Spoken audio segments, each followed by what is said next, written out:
If there's one critique of the media from the right that I do agree with, is the moralizing nature. Like, there is no condescension and moralizing on Fox. It's people on a couch asking questions. Are you worried about how many terrorists are coming in on the border? Do you ever worry about that?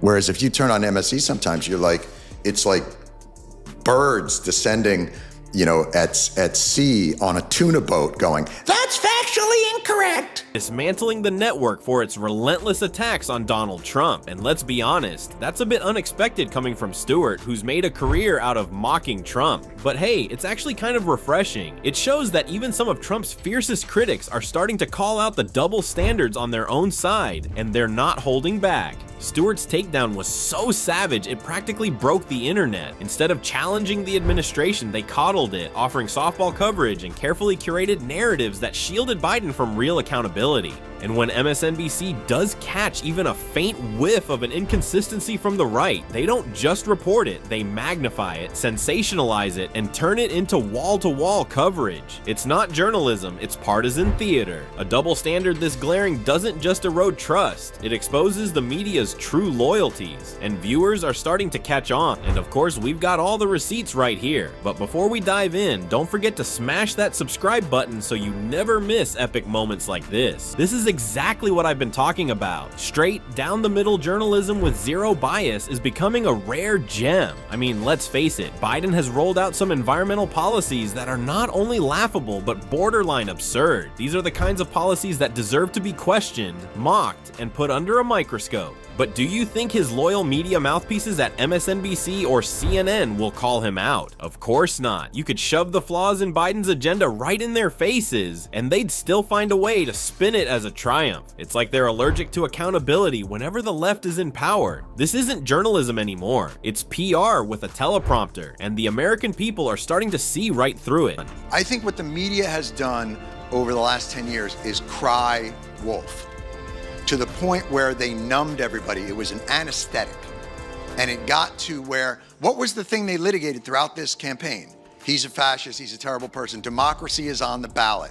Guess what lost at the ballot? If you told us democracy is on the ballot, well, democracy got its ass kicked by a majority vote. So I'm very cautious about when to know, like, yeah, hopefully I won't do it the night after Kristallnacht. I'll get it but it's like, when do you put your dog down? Like, it's one of those things, like, you're not quite sure.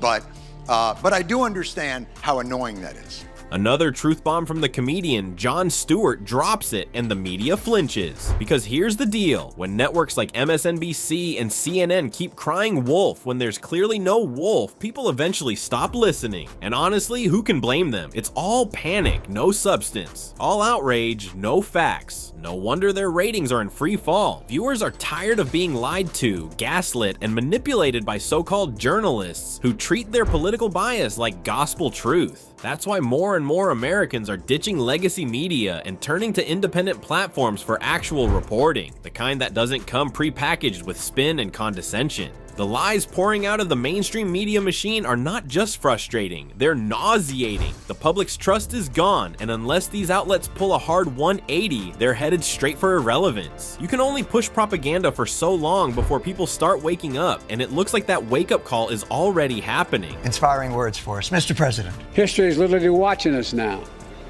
So let's preserve this secret place for our time and forever, for the benefit of all humanity. Thank you very, very much.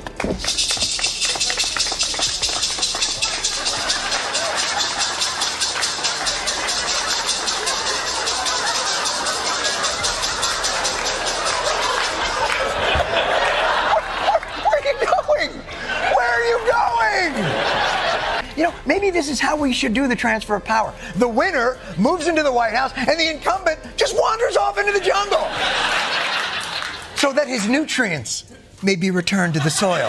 First law of Trumpodynamics. Every action is met with a very not equal overreaction. These pardons are sick. They are offensive. They are un-American. This is one of the most egregious, despicable acts in American history. This is textbook authoritarian takeover 101. I should have taken that class.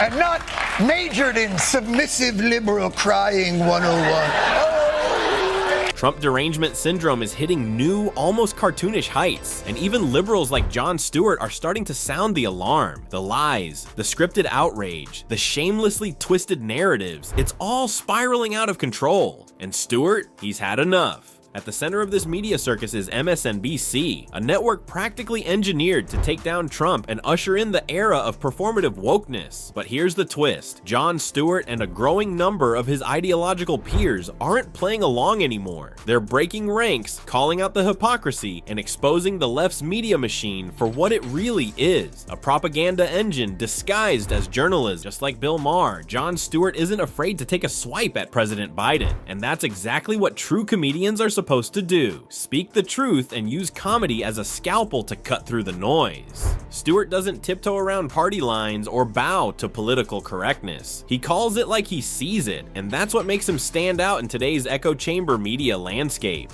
His unapologetic takes have earned him a mix of devoted fans and vocal critics, but he couldn't care less. Stewart isn't in the game to win applause from either side. He's in it to challenge narratives, expose hypocrisy, and say the things the approved media won't touch with a 10-foot pole. Meanwhile, the woke media bends over backward to excuse every one of Biden's gaffes, whether he's rambling off script or forgetting names mid-sentence. Instead of holding power accountable, they coddle it. Stewart? He speaks his mind, no filter, no spin, and that's exactly why his voice is resonating louder than ever. Unfortunately, the Democrats aren't the ones to take criticism lightly, and they came after Stewart, gun blazing. The left loves to brand itself as the champion of democracy and free speech, but the moment someone steps out of line, they're the first to silence dissent. It's a classic double standard. On paper, they preach inclusivity and open dialogue, but in practice, that inclusivity only extends to those who echo their talking points. Step outside that ideological bubble, and suddenly, you're the enemy.